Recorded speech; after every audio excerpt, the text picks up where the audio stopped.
pas du tout facile. C'est à la dernière minute qu'on vous a contacté.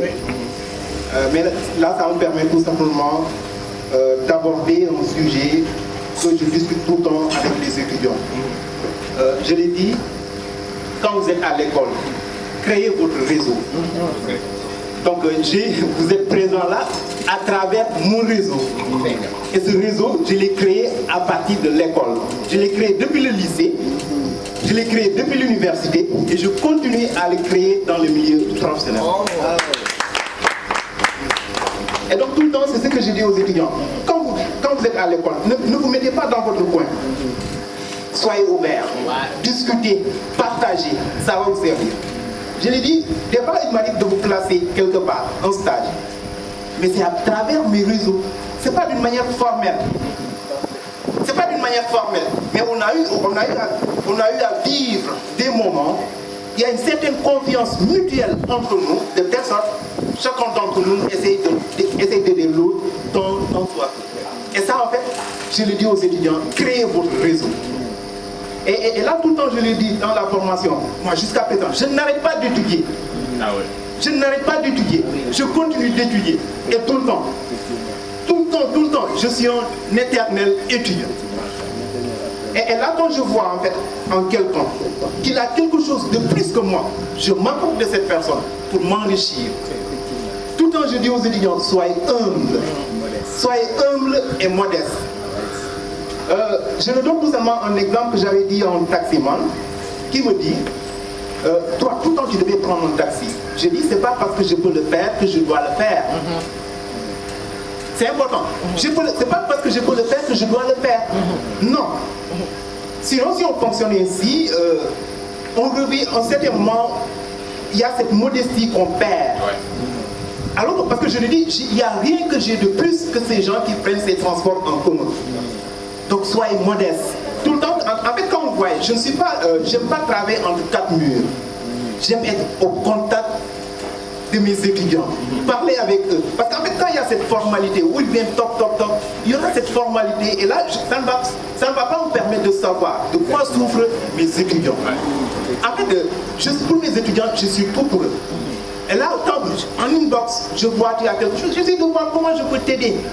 Et là, en fait, c'est ce que je les dis, je les motive, je les dis, il faut croire en vous. Et là, je le donne uniquement un exemple. Ça m'est arrivé le moment où j'avais tout juste mon Master 2. Je devais aller au Canada. Tout était prêt. À ce même moment, on m'avait sélectionné pour faire une thèse. Mais là, vous connaissez les Sénégalais, si je dis à certains, ils vont me dire, même ma famille, je les ai cachés qu'en fait, là, pour ma prescription, là, on m'a pris, je dois aller. Mais moi, j'ai dit, je préfère, parce que si je pars au Canada, je serai une charge de plus pour mes parents. Parce qu'arrivant un certain moment, ils seront obligés, avant que je m'intègre, à m'envoyer quelque chose. Alors que sur place, j'avais mes affaires, j'avais mon business, j'étais indépendant financièrement. Et ce que je dis aux étudiants, moi j'étais indépendant financièrement depuis le lycée. À part tout simplement la classe de Zoran, toutes les classes, l'inscription venait de moi-même. C'est pas parce que mes parents n'avaient pas les moyens, mais j'aime être indépendant, de faire ce que je veux. Et même d'ailleurs, je vous poussais, même ma thèse a coûté 3,5 millions. Mais ces 3,5 millions, les 2,5 millions vous viennent, plus de 2,5 millions viennent de moi-même. J'y croyais. Pourquoi? Parce que j'ai pris tout simplement le choix de dire, je n'irai pas au Canada. On me dit, j'ai dit, de toute façon, le jour que j'aurai tout simplement ma thèse, je vais voyager comme je veux et c'est ainsi. En fait, l'aspect de voyager, d'ailleurs, non, je l'ai dit, je vais rester au Sénégal, je vais réussir au Sénégal et j'y crois et c'est sur ça que je pousse mes étudiants tout le temps en leur disant, il faut entreprendre, croyez en vous, parce que moi-même, je crois en moi, mais tout en étant modeste. Parce que dès qu'on perd maintenant cette modestie, on ne pourra pas apprendre sur l'autre, on ne pourra pas collaborer. En fait, c'est là où provient tout simplement la collaboration. Et c'est tout simplement de créer un climat de confiance mutuelle entre vous. Et là, vous allez avoir maintenant cette et donc là, pour ne pas tirer en gros, tout le temps, en fait, il m'arrive des fois, dans mes cours, de m'arrêter, de voir, de discuter, de motiver davantage mes étudiants. Et d'ailleurs, quand je me présente, tout à l'heure, quelqu'un vous a dit, il est africain, parce que c'est comme ça que je me présente.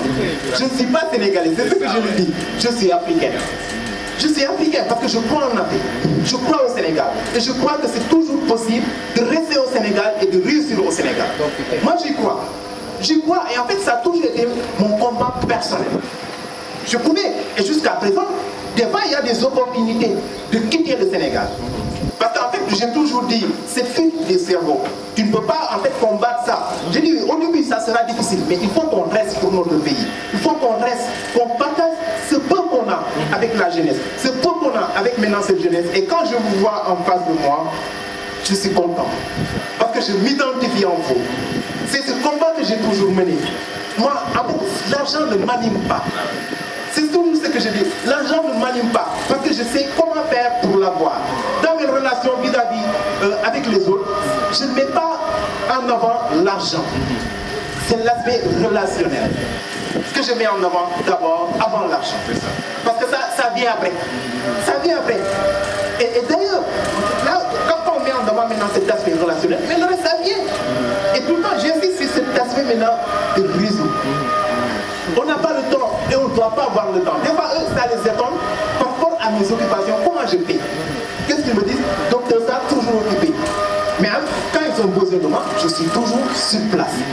Ah oui, parce que comment je paye? Je planifie. Je sais ce que je dois faire et à quel moment je dois le faire. Et c'est comme ça, il faut croire en vous. Et peut-être l'autre problème qu'on a le plus souvent, bon, peut-être là, il y a une préoccupation le plus souvent que je constate pour mes étudiants. Bon, parce que je sais que la majorité, parce qu'il faut être prêt, je suis toujours en contact avec mes étudiants.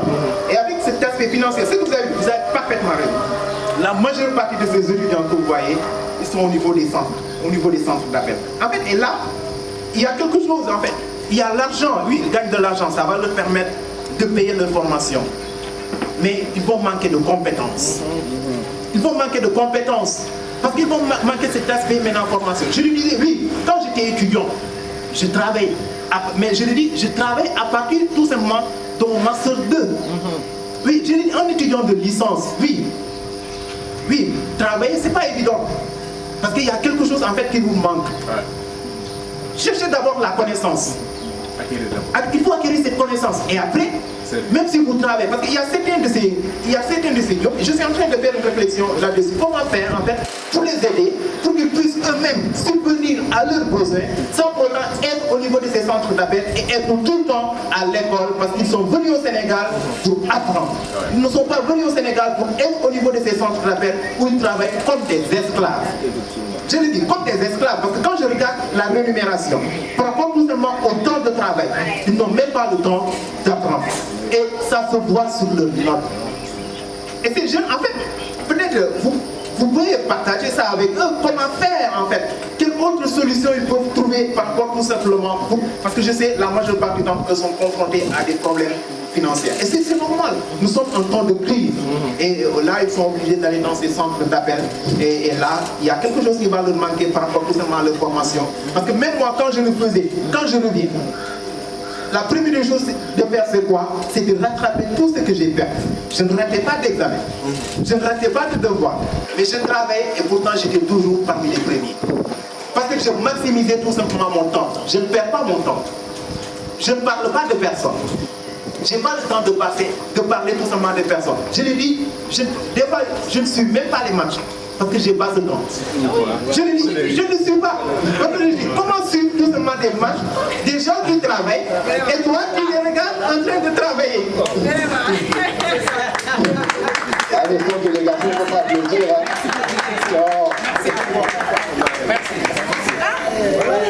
Ah oui, je n'ai pas le temps. on n'a pas le temps, serre-toi là dans ta. Oui, je vous dis, quand je me repose en travaillant. C'est ça. Leader. Je me repose en travaillant. Quand je suis devant la télé, je ne peux pas rester sans mon ordinateur. C'est très rare de me voir sans mon sac. Parce qu'à tout moment, soit je travaille là, soit je travaille avec mon ordinateur. Je maximise parce que je me dis, pendant cette jeunesse, j'ai de l'énergie, j'ai la santé, mais je me dis en même temps, il peut arriver en certain moment que je perds cette santé.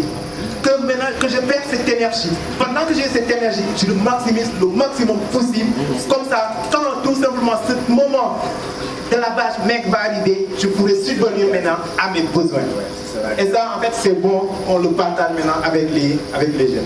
Encore une fois, et chers étudiants, créez votre réseau. Ces gens qui sont là, c'est parce que tout simplement, il y a un link. Monsieur Baye, nous avons partagé la même formation à l'université. Et oui, nous avons fait ensemble de la première année jusqu'à la maîtrise. Et par la suite, il a pris d'autres chemins. Nous avons commencé dans d'autres chemins. Mais on continue. Vous savez, on était des volontaires. On travaillait gratuitement pour l'orientation des étudiants. Nous l'avons fait, et connaissant Modoumbay, vous allez le voir, ce n'est pas l'argent qui nous anime. On était des volontaires. On nous envoyait partout, et jusqu'à présent. Il y a une seule région que je n'ai pas fait au Sénégal, c'est Kédougou. Tous les coins et recoins. Il faut m'amener. Tous les coins et recoins du Sénégal, j'ai posé mon pied. Je suis allé même jusqu'à la rencontre, même dans des zones extrêmement dangereuses, et uniquement même, ce sont les militaires qui posent le pied. Et j'avais pas peur. On l'a fait. Oui. Donc là, je m'identifie en fait en vous. Encore une fois, merci beaucoup. Merci. Nous vous remercions en tout cas, nos chers conférenciers. Alors, vous avez des difficultés, mais il ne faudrait pas qu'on puisse pleurer devant les gens. Il faudrait peut-être passer par une introspection, mais devant les gens, on ne pleure pas. C'est interdit de pleurer. Donc, pour cela, vraiment, nous vous remercions, chers conférenciers. Vous allez les sortir, bien sûr, des applaudissements, s'il vous plaît.